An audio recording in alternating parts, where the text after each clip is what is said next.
चलिए, जय हिंद आप सभी लोगों को। देखिए, आज अभी आप लोग सीखने वाले हैं क्लास 10वीं का मैथ, ठीक है, जो कि प्रश्नावली 1.2 से होने वाले हैं, ठीक है। इससे पहले वन शॉट पढ़ाए थे, बट उसमें कुछ ही टॉपिक हो पाया था, कुछ मतलब उसको वन शॉट नहीं हो पाया था। तो ये दूसरा पार्ट है। वन शॉट का कौन सा पार्ट है? दूसरा पार्ट है। यहाँ पे हम लिख दिए हैं कि ये कौन सा पार्ट है? दूसरा पार्ट है, ठीक है। तो देखिए, इसमें दूसरा पार्ट में आप लोगों को 3 नंबर से पढ़ा करना है। यहाँ पे 3 नंबर से पढ़ना है। आप लोग को, सब लोगों को ध्यान देना है यहाँ पे, ठीक है। इधर उधर का कोई ना मामला नहीं। जो है, आप अपना मामला को साइड करके रखिए। दिमाग का मतलब एक तो डस्टबिन होता है, जितना भी कचरा रहता है ना उसमें डाल दिया जाता है। तत्काल अभी इसमें डाल दिया जाए, आगे की पढ़ाई किया जाए। बहुत बेहतर ढंग से आप लोग को समझ में आने वाला है। देखिए, अभाज्य गुणनखंड विधि द्वारा निम्नलिखित पूर्णांकों के एचसीएफ और एलसीएम। अभाज्य गुणनखंड जानते हैं? गुणनखंड का मतलब होता है जो लघुत्तम करते हैं, उस विधि से आप लोग को बोल रहा है कि आप गुणनखंड करके इसको बताने के लिए, ठीक है। गुणनखंड का मतलब होता है जो एलसीएम कर करके करने के लिए। इसमें इसी तरीका से आपको एचसीएफ भी पता करना है, एलसीएम भी पता करना है, ठीक है। जिसमें आप सवाल नंबर ए को ले लेते हैं। 12, 3 सवाल है इस आधार पे बनाने के लिए, ठीक है। 12, 15 और 21 है। इसमें देखिए, इसमें बोल रहा है गुणनखंड विधि से बताने के लिए। तो देखिए, तो 12 का गुणनखंड कीजिए, यानी कि एलसीएम कीजिए। 2 कान से लगाइएगा 6 होगा, फिर 2 कान से लगाइएगा 3 होगा। तो ये हो गया आपको 12 का एलसीएम। इसके बाद है 15 का।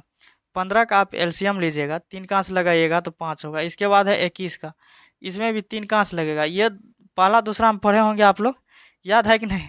पहला दूसरा का टॉपिक है, उससे ऊपर लेवल का ये सब नहीं है। और नहीं हो रहा है जिसको, तो वो क्या करिएगा जानते हैं? जिसको जिसको ये टॉपिक नहीं हो रहा, आराम से अपना चुरुम जो है थूक लीजिए, उसी में मूड़ी डुबा दीजिए, आराम से फरफरा जाइए। काहे कि जिसको ये नहीं होगा उसको दुनिया में जीने का कोई हक नहीं है। वैसे भी 10वां का परीक्षा देने का कोई 2026 में कोई हक नहीं है आप लोग को, ठीक है। तो जिसको जिसको हो रहा है उसके लिए तो ठीक है, बहुत बेहतर है। तो 12 का बताइए गुणनखंड क्या सब आया? 2 गुना 2 गुना 3 आया, ठीक है। इसके बाद 15 का आया। 15 क्या सब आया? 3 गुना 5 आया। ये तो समझ में आता होगा आप लोग को। 21 का क्या आया? 3 गुना 7 आया। देखिए, ये सब आप लोग को अभी ना गुणनखंड आ गया। अब इसमें बताने के लिए बोल रहा है एचसीएफ और एलसीएम। तो देखिए, एचसीएफ कैसे पता चलता है? जो तीनों में कॉमन होता है। तो एचसीएफ इसका कैसे पता चलेगा? एचसीएफ देखिएगा, तीनों में क्या कॉमन है? 2 कहीं पे नहीं है, ठीक है। 3 देखिए, 3 यहाँ पे भी है, 3 यहाँ पे भी है, 3 यहाँ पे भी है। तीनों में जो चीज़ कॉमन रहेगा वो होता है एचसीएफ। तो इसमें भी है एचसीएफ में, मतलब 3 यहाँ भी है, यहाँ भी है, मतलब तीनों में कौन चीज़ है? 3। तीनों में यदि तीनों में कॉमन रहेगा, यानी कि चारों को रहे भले, 4 को में यदि कॉमन रहता तो वही होता है एचसीएफ। का है कि 2 किसी में नहीं है। 3 देखिए, 12 वाला में भी है, 15 वाला में भी 3 है, 21 वाला में भी 3 है। तो सभी जहाँ जहाँ पे कॉमन रहेगा वही एचसीएफ होता है। इसमें देखिए कौन चीज़ है कॉमन में? 3 है कॉमन में, ठीक है। इसके बाद देखिए एलसीएम। एलसीएम क्या होता है? जो तीनों में जो चीज़ कॉमन रहता है वो एक बार लिखाता है, बाद बाकी सब उतर जाता है। तो देखिए, 2 कितना बार है? 2 बार। तो 2 आराम से 2 बार लिखिए। 3 देखिए, तीनों में कॉमन है तो एक ही बार लिखना है। जो कॉमन चीज़ होता है वो एक ही बार लिखाया जाता है। तो 3 देखिए, 1 2 3, 3 3 बार है, मतलब तीनों में है तो एक बार लिखा जाएगा यहाँ पे, ठीक है। 5 देखिए, बेचारा सिंगल हड़बड़ा रहा है, 5 को अकेला रख दिए। इसके बाद देखिए 7, ये भी बेचारा अकेले है, ठीक है। तो ये भी 7 हो गया। अब देखिए, इस सब को जो गुना करके जो आएगा वो होगा एलसीएम, ठीक है। क्योंकि जो 2 बार मतलब रहेगा एक लाइन में, तो वो यहाँ पे लिख दीजिए। 3 जब तीनों में है तो एगो कॉमन करके लिख दीजिए। 5 एक बार है तो लिख दीजिए, 7 एक बार है लिख दीजिए, ठीक है। ओनली फॉर कॉमन, जो चीज़ मतलब तीनों में रहेगा तो वो एक ही बार लिखना है, बाद बाकी जो सिंगल सिंगल है उसको लिखते जाना है, ठीक है। अब देखिए, इसको गुना कर दीजिए, वो आपका एलसीएम होगा। 2 दूना 4, 4 तिया 12, 5 60, 70, 420। गुना करने के लिए सब बकलो लोगों को आ रहा है कि नहीं आ रहा है? ये तो आना चाहिए। 2 दूना 4 तिया 12, 5 60, 70, 200 अधिक 420 होता है, ठीक है। 60 70 कितना होता है? 420। तो आपको एचसीएफ कितना आ गया? 3 निकल करके आ गया आंसर। एलसीएम कितना निकल करके आ गया? 420 निकल करके आ गया। अब आपके सामने में सवाल दे दिया गया है 2 नंबर का। 1 नंबर का पूरा बेहतर ढंग से आप लोग समझ गए होंगे। तीनों का एलसीएम ले लेना है, मतलब गुणनखंड कर लेना है, जिसको एलसीएम बोलते हैं। एलसीएम करके एक जगह लिख दीजिएगा, 12 का लिख दिए 2 बार 2 आया तो 1 बार 3 आया, 15 को लिख दिए 3 5, 21 को लिख दिए 3 7, ठीक है। इसका एचसीएफ वही चीज़ आएगा जो तीनों में कॉमन होगा, ठीक है। तो इसमें तीनों में कॉमन क्या है, 3 है तो 3 हो गया। एलसीएम जो होगा, जो तीनों में कॉमन होगा ये एक बार लिखा है, बाद बाकी जो जैसन है वैसन थाप देना है, ठीक है। 3 देखो तीनों बार कॉमन है तो एक बार, तीनों में कॉमन है तो एक बार लिखा, बाद बाकी सब थाप दिए कि नहीं। जो जो कॉमन रहता है वो एक ही बार लिखते हैं, बाद बाकी सबका सब यहाँ पे थाप देते, तो थाप दिए तो एलसीएम कितना आ गया, 4 से 20 आ गया। अगला देखिए 2 नंबर का सवाल। 2 नंबर में क्या है, 17 23 और 29, क्या है 17 23 और 29, इसको और बोला जाता है, ये इंग्लिश में एंड होता है, ठीक है। अब देखिए 17 में जो कॉमन है वो कुछ नहीं है, 17 का आंसर लगेगा 1 बचेगा। 23 का जो कॉमन है ये 23 का आंसर लगेगा 1 बचेगा। 29 का जो फैक्टर होगा वो 1 होगा, मतलब सबका गुणनखंड कर दिए, कोई किसी भी खात से नहीं कटने वाला। ये सोचरा बहुत खचरा होता है, ये सब अकर वाला नंबर है, ये बोलेगा ना हम ना कटबो, ये किसी से ना कटेगा, बड़ी खचरा होता है सोचरा। ये सब जितना भी ये सब है ना, ये बड़ी खचरा होता है जितना आवाज वाला संख्या है। अब देखिए 17 का क्या आ गया आपको, 17 गुना 1 आ गया। 23 का क्या आ गया आपको, 23 गुना 1 आ गया। 29 है तो 29 का क्या आ गया, 29 गुना 1 आ गया। इसमें देखिए तीनों में कुछ नहीं कॉमन है, मतलब जो था वो वही है, बट एक जो भाग लगाए हैं तो सब में क्या आ गया है, 1 आ गया है। तो इसका एचसीएफ क्या हो जाएगा, 1। सब लोग बोलिएगा कि सर आप बताइए कि ये जिस खात से लगा रहे हैं वही खात से आप क्यों लगा रहे हैं, ठीक है। मतलब जो संख्या दिया गया उसी खात से काहे लगा रहे हैं। देखिए पता करने के लिए, एचसीएफ पता करने के लिए एक ऐसा अंक निकालना पड़ेगा जो तीनों में कॉमन होगा, तभी आपको एचसीएफ पता चल सकता है। इसीलिए जो खात था उसी खात से हम लगा दिए, जैसे 17 था तो 17 का से लगा दिए, 23 था तो 23 का से लगा दिए, 29 था तो 29 का से लगा दिए। का है कि जिससे हमको पता चले कि एक जो कॉमन तीनों में आना चाहिए। तो 17 में देखिए 1 कॉमन आया, 23 में भी 1 कॉमन, 29 में भी 1 कॉमन आ गया एचसीएफ। अब देखिए एलसीएम बबुआ क्या कहता है, एलसीएम का कहना है हम तो बड़ी खचरा है, जो तीनों में रहेगा निकलेगा, बाद बाकी जो जैसन है वैसा नहीं रहेगा। तो 17 देखिए किसी में नहीं है तो 17 लिखिए, 23 किसी में नहीं है तो 23 लिखिए, 29 किसी में नहीं है तो ये लिखिए, एक तीनों में है तो एक ही बार लिखना है। बड़ी ससुरा ही खचरा होता है, जो जो 3 बार रहेगा उसको 1 बार लिख देना है एलसीएम में, ठीक है। अब देखिए 17 को और 23 को गुना कीजिए, कितना होता है, 17 को 23 को गुना कीजिए, 17 3 51, 17 2 34, 1 5 4 9 3, और उसमें क्या करना है 29 से गुना करना है। 1 9 9 99 81 8, 9 3 27 8, 27 8 कितना होता है 35, 1 9 2 9 2 18, 6 1 7, कितना हो जाएगा 9 2 1 3 8 5 13 7 3 10, ठीक है। 10,339, आप लोग आंसर भी मिला लीजिएगा, ठीक है। 2,339 है कि नहीं। आप लोग को 1 नंबर बन गया, 2 नंबर बन गया। होमवर्क है कि बना दे, चलिए बना देते हैं, काहे बोलिएगा कि सर ने बनाया। 8 को बनाइएगा 2 कान से 4 लगेगा, फिर 2 कान से लगाइएगा 2, 9 को लगाइएगा 3 कान से तो कितना होगा 3, 25 को लगाइए 5 कान से 5 होगा। तो 8 का क्या आ गया, 3 को 2 आ गया। 9 का क्या आएगा, 2 को 3 आएगा। 25 का क्या आएगा, 2 को 5 आएगा। ये 3 नंबर का सवाल है, ठीक है। अब देखिए 3 को 2 इसका आया, 2 को 3 इसका आया, 2 को 5 इसका आया। अब हमको निकालना है एचसीएफ पहले, इसमें भी कोनो कॉमन नहीं आता है, तो 2 कान से फिर लगा दीजिए 1 आएगा, इसमें भी 3 कान से लगाइए 1, 5 कान से लगाइए 1, सब में 1 गुना कर दीजिए, काहे कि कुछ और नहीं मिला तो 1 तो है ही है। ये बेचारा बड़ी सीधा दिल का है, ये कोई जिसके साथ कोई नहीं खड़ा होगा, 1 खड़ा हो जाता है, चल हम भाई लग जाते हैं। बड़ी दिल का सीधा आदमी है बेचारा ये। तो एचसीएफ कितना हो जाएगा 1। अब देखिए एलसीएम कितना हो जाएगा, 3 को 2 है, किसी में नहीं है 2, तो 3 को 2 लिखिए सीधा, 3 कहीं पे नहीं है तो 3 को 2 को 3 लिखिए, 5 कहीं पे नहीं है तो 2 को 5 लिखिए, काहे कि जो तीनों में रहेगा वो एक एक कॉमन में आता है, तीनों में है 1 तो 1 लिख दीजिए। 2 दूना 4 दूना 8 तिया 24 तिया 72 पंच 360 पंच 1800। एलसीएम इसका कितना हो जाएगा 1800, और एचसीएफ 1 हो जाएगा, ठीक है। जिसके साथ कोई नहीं खड़ा होता है उसके साथ 1 खड़ा होता है। एलसीएम में तो आपको पता है, जो नहीं कुछ मिले तो सबको गुना कर दीजिए। अब बताइए आप लोग को ये चीज़ समझ में आया कि नहीं। उम्मीद करते हैं कि बहुत बेहतर ढंग से आप लोगों को समझ में आया होगा, ठीक है। जो नहीं उतारे हैं स्क्रीनशॉट ले लीजिए, या नहीं तो उतार लीजिए यहाँ पे, ठीक है। वीडियो को रोक करके उतार सकते हैं, नहीं तो स्क्रीनशॉट ले सकते हैं। देखिए इस सवाल को, एचसीएफ दिया है 306 657, यानी कि पहला संख्या दूसरा संख्या आपको दे दिया है एचसीएफ 9, ठीक है। एलसीएम आपको ज्ञात करने के लिए बोल रहा है। ये क्या कौन सा संख्या होता है, पहली संख्या और दूसरी संख्या, ठीक है। यहाँ पे क्या दे दिया है, एचसीएफ देखिए, एचसीएफ कितना दे दिया है, पहली संख्या 306 657, इन दोनों संख्या के एचसीएफ कितना निकल करके आया है 9। इसी संख्या के एचसीएफ मतलब 306 का और 657 का हाईएस्ट कॉमन फैक्टर मतलब मौसो, इन दोनों का मौसो निकल करके कितना आया है 9। इस बात को समझो, इस बात को हम 10वां में नहीं समझे थे, ठीक है, पूरा 10वां खत्म हो गया हम नहीं समझे थे, इसीलिए आपको इस पर जोर डलवाते हैं। एचसीएफ का मतलब होता है हाईएस्ट कॉमन फैक्टर, यानी कि मौसो। तो ये मौसो मतलब दोनों संख्या के, पहला संख्या 306 और 657, इन दोनों संख्या का जो मौसो किया तो कितना निकल करके आया है 9। ये चीज़ों को थोड़ा सा फोकस कीजिए बढ़िया से, ठीक है। तो ये दोनों संख्या का मौसो कितना निकल करके आया है 9, ठीक है। अब बोल रहा है कि बबुआ देखो इसका तो मौसो 9 आ गया, तो एलसीएम तुम हमको बताओ 306 और 657 का कितना होता है, यह मतलब आपको नहीं दिया। ये क्या बोल रहा है, हाईएस्ट कॉमन फैक्टर दोनों को कीजिएगा, यानी कि मौसोज कीजिएगा तो 9 होगा, ठीक है, ये बात ठीक है। लेकिन एलसीएम जो दोनों को कीजिएगा क्या होगा इसका पता नहीं है, ठीक है। ये चीज़ आपको बोल रहा है कि एलसीएम आप हमको बताइए। हम दोनों का मतलब मौसो करके दे दिए आपको 9, आपको दे दिए हैं 9 मौसो करके, लेकिन आप हमको एलसीएम करके दीजिए। तो अब देखिए इनका मौसो तो आपको पता है, लेकिन एलसीएम नहीं पता है। एक वो सूत्र पढ़ाए थे हम 2 नंबर का सवाल में, क्या पढ़ाए थे जानते हैं, दो संख्याओं का गुणनफल बराबर एलसीएम गुना एचसीएफ, जिसको हम घेरे थे, अंडरलाइन किए थे 2 नंबर में, ठीक है। 2 नंबर में अभी गणित भी है मेरे पास, यहाँ पर रखा हुआ है कि दो संख्याओं का गुणनफल बराबर एलसीएम गुना एचसीएफ, स्पष्ट लिखा हुआ है गणित में।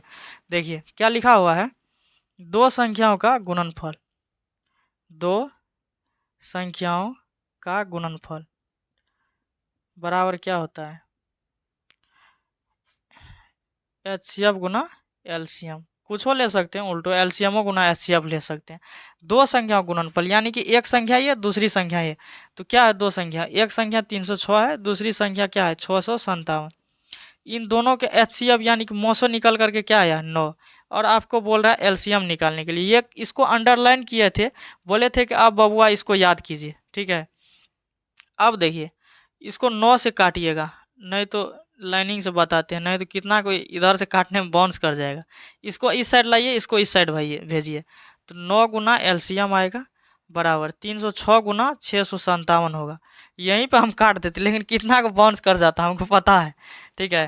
तो यहाँ से देखो बबुआ लोग, प्यारे बच्चों, एलसीएम निकालिएगा, 3 से 6 गुना 657 है, ठीक है, बटम क्या आ जाएगा 9। अब देखिए इसको काटिएगा तो क्या आएगा, 9 तिया 27, 9 चौक 36। अब दोनों को आप लोग गुना कीजिएगा, तो दोनों को गुना करके आएगा 22,358 शायद आता है। हाँ मेरे पास गुना किया हुआ है, इसको और इसको जो गुना कीजिएगा ना तो 22,358 आएगा। आप लोग बच्चों गुना कर लीजिएगा, ठीक है। इसका गुना क्या आ जाएगा 22,358, 7 चौक 28, यानी कि पहली संख्या मिल रहा है गुना, ठीक है। देखिए इन दोनों संख्या को मौसो आपको 9 दिया है, इन दोनों संख्या को बोल रहा है कि लौसो बताओ बताओ का है। तो एक सूत्र पढ़ाए थे, दो संख्या गुणनफल बराबर एचसीएफ गुना एलसीएम। तो दो संख्या क्या है, पहली 306, दूसरी है 657, अगला एचसीएफ यानी कि मौसो क्या बन के दिया है 9, एलसीएम ये तो है ही है, इसका मान बोल रहा है निकालने के लिए। डायरेक्ट इसको क्या निकाल लीजिएगा एलसीएम, तो इसको क्या कर दिए, इस साइड का जो भी सिस्टम था इस सिस्टम में को उधर कर दिए, इस सिस्टम को उधर कर दिए। क्या करो बोलिएगा कि सर जब बराबर साइड होता है तो माइनस ना होता है। देखो बबुआ, इधर से आया माइनस, इधर से गया माइनस, अब माइनस से माइनस गलो कट गिलो, तो इसके बाद क्या निकलेगा, सीधा एलसीएम। एलसीएम निकलेगा, जो गुना में है वो भागा में आ जाता है, तो 9 भागा में आ जाएगा, काटिएगा 34 गुना कीजिएगा 22,358। समझ में आ गया सब लोगों को, 4 नंबर का पूरा 100% समझ में आ गया होगा।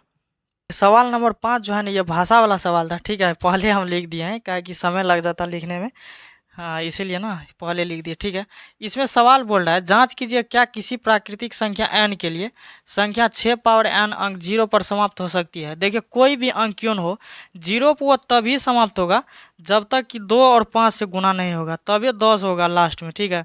संख्या कोई भी हो, चाहे कुछ भी हो, लेकिन यदि जीरो पर बोल रहा है सवाल समाप्त करने के लिए, यदि किसी भी संख्या की यदि जीरो बोलेगा समाप्त करने के लिए, तो लास्ट में 2 गुना 5 आना चाहिए, तभी वो जीरो पर जाकर के समाप्त हो सकता है। ये कोई भी जानता होगा, ठीक है। इसीलिए यहाँ पे लिखे हैं यदि कोई संख्या जीरो पर समाप्त होना चाहती है तो उसका अभाज्य गुणनखंड में कम से कम एक बार 2 गुना 5 आना चाहिए।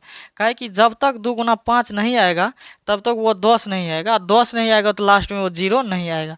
तो कम से कम एक बार 2 गुना 5 आना चाहिए, ठीक है।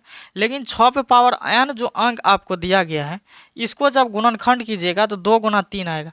और 6 पे पावर कितनों जिंदगी भर लगाते रहिएगा तो जीरो नहीं आएगा, काहे कि जब तक 2 गुना 5 के फॉर्म में सवाल नहीं आए तो। लेकिन ये कभी भी 2 गुना 5 के फॉर्म में नहीं आ रहा है, ठीक है।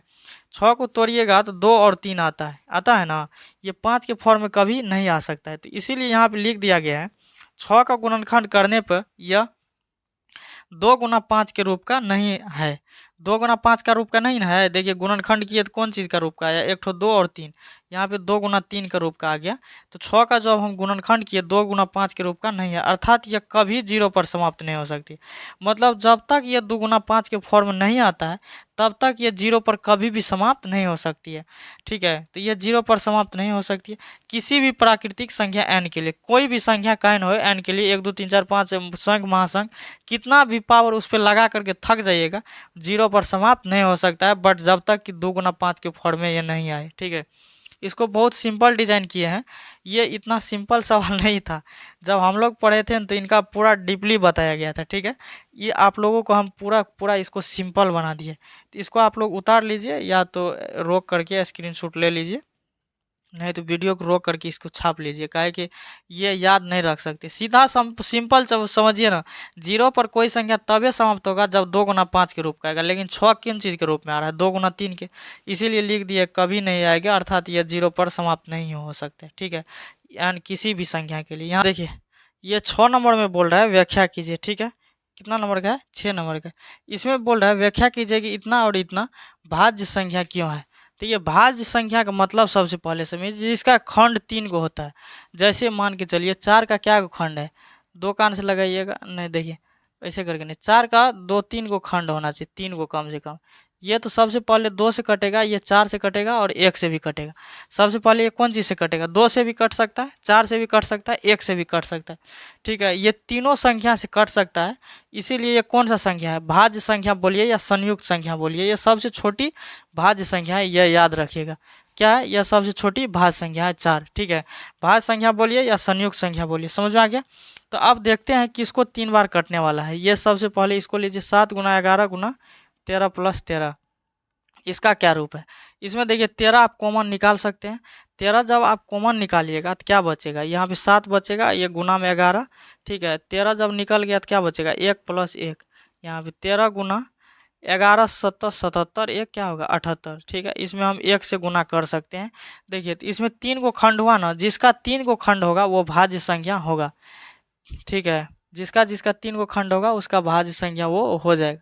अगला देखिए क्या है, 7 है, गुना में 6 है, गुना में 5 है, गुना में 4, गुना में 3 2, 1 प्लस में 5। इसमें देखिए 5 कॉमन निकाल सकते हैं, यहाँ भी 5 है, यहाँ भी 5 है। जब 5 निकालिएगा क्या बचेगा, 7 गुना 6 गुना 1 गुना 4 गुना 3 गुना 2, ठीक है। ये गुना 1 तो है, ये है, प्लस में 1 बचेगा। 7 छक्का 42 चौका, 42 चौका 4 दूना 8 और 4 चौका 16, 7 छक्का 42 चौका 168, 3 दूना 6, 8 छक्का 48, 48 हासिल 4 छक्का 36 4 40 6 4 10, तो 5 गुना 1009 होगा, ठीक है। इसमें हम भी 1 से गुना कर सकते हैं। तो ये बोल रहा है भाज्य संख्या क्यों है, तो जिसका खंड 3 को हो जाए, यानी कि फैक्टर 3 को हो, यानी कि गुणनखंड 3 को हो, तो वो होता है भाज्य संख्या। इसमें भी देखिए, इसमें भी 3 को हो गया, इसमें भी 3 को हो गया, ठीक है। तो जिस संख्या में 3 को खंड हो जाए वो संख्या कौन सा संख्या होता है, भाज्य संख्या होता है। तो ये आप लोग समझ में आ गया आप लोगों को, ये भी 3 खंड में है, ये भी 3 खंड में है, तो ये कौन सा संख्या है, भाज्य संख्या। अब देखिए 7 नंबर का सवाल हम वैसे बना देते हैं, कितना सवाल लिखते रहेंगे, है ना। यहाँ पे देखिए बोल रहा है, देखिए ये सवाल सब लोगों के सामने होना चाहिए, ठीक है। गणित मेरे सामने रहता है, कभी कभी देखिएगा हम नीचे तरफ देखते हैं, का है गणित नीचा में रहता है, तो ये देखना पड़ता है। बोर्ड पे तो लिखिए देते हैं, देखिए किसी खेल के मैदान के चारों ओर एक वृत्ताकार पथ है। खेल के मैदान है वृत्ताकार, किसी भी पटेल मैदान या किसी भी मैदान पे जाइएगा तो गोलाकार चक्कर धावक सब लगाते रहता है, तो एक टाइप का क्या रहता है, गोलाकार रहता है। वृत्ताकार पथ है। इस मैदान का एक चक्कर लगाने में सोनिया को 18 मिनट लगता है। जो सोनी है उसको 18 मिनट लगते हैं एक चक्कर लगाने में, जबकि इसी मैदान के एक चक्कर लगाने में रवि को 12 मिनट लगता है। लड़का है तो लड़का को तो थोड़ा कम समय लगभग करता है, आप लोग जानबे करते हैं। लड़की को 18 मिनट यानी कि सोनिया को, और रवि को लगता है 12 मिनट। मान लीजिए वे दोनों एक ही स्थान और एक ही समय पर चलना प्रारंभ करके एक ही दिशा में चलते हैं, कितने समय बाद वे पुनः प्रारंभ स्थान से मिलेंगे। देखिए रवि जो है कौन, यदि सोनिया जो है वे 18 मिनट में पहुंचता है। कितना मिनट में, 18 मिनट में पहुंचता है, ठीक है। उसके बाद दिया है रवि, ये कोई लड़का है, ये रवि चलता है 12 मिनट में, मतलब 12 मिनट में किसी भी स्थान को पूरा करता है। ये कोई वृत्ताकार स्थान है, ये एक मिड पॉइंट है, यहाँ से सोनी चली, ठीक है। इसी पॉइंट से क्या कहते हैं रवि चला, इसी पॉइंट से कौन चल दिया, रवि। लेकिन ये पहुंच जाता है 18 मिनट में, ये पहुंचता है 12 मिनट में, ठीक है। ये पहुंच जाता है 18 मिनट में और ये पहुंच जाता है 12 मिनट में। तो अब बोल रहा है कि ये कितने समय बाद वे प्रारंभिक स्थान पे फिर मिलेंगे। ये चलते रहेंगे तो बताइए फिर दोबारा ये कितने मिनट के बाद एक ही स्थान पर मिल जाएंगे, ये बोल रहा है सवाल। लेकिन सोच रहा खचरा, मतलब दिक्कत भी हो सकता है। सोनिया है, रवि है, एक लड़की है, लड़का है, एक स्थान से चलेगा एक जगह से इधर उधर हो सकता है। चलिए देखिए कुछ हो, लेकिन इसका क्या कर देना है, एलसीएम कर देना है। 18 को 12 का एलसीएम कर देना है। आप लोग कर दीजिएगा तो एलसीएम इसका कितना हो जाएगा, 36। एलसीएम तो सब लोगों को करल हो जाएगा, चाहे आप गुणनखंड विधि से कीजिए, चाहे ऐसे करके एक बार 18 12 को लगा दीजिए, ठीक है। ऐसे भी करके आप कर सकते हैं, नहीं तो गुणनखंड भी विधि से आप कर सकते हैं। ऐसे करके 18 का अलग कीजिएगा, 2 कान से 9, 3 कान से 3, अब 12 का अलग कीजिएगा, 2 कान से 6, 2 कान से 3, ऐसे भी करके कर सकते हैं। लेकिन दोनों भी तरफ से कीजिएगा 36 आएगा। तो ये दोनों 36 मिनट के बाद फिर एक ही जगह भी मिल जाएंगे, यहीं पे जहाँ से शुरुआत किए थे वहीं पे वो 36 मिनट के बाद मिल जाएंगे, ठीक है। अब देखिए वन शॉट में 1.2 आप लोगों को समाप्त होता है। जो पिछला वीडियो नहीं देखे वो जा करके पीछे भी देख लीजिएगा, पूरा आपको ये चैप्टर कंप्लीट हो करके पूरा कवर हो जाएगा यहाँ पे, ठीक है। पूरा आप लोग को बेहतरीन ढंग से समझ में आ गया होगा। जो नहीं लिखे हैं वो स्क्रीनशॉट ले लीजिए, ठीक है। हम उम्मीद करते हैं कि आप लोग को बहुत अच्छी ढंग से पूरी क्लास, ये सेशन आप लोगों को पूरी समझ में आई होगी, ठीक है। अब हम सब मिलेंगे नेक्स्ट वीडियो में, तब तक के लिए सब लोगों को जय हिंद।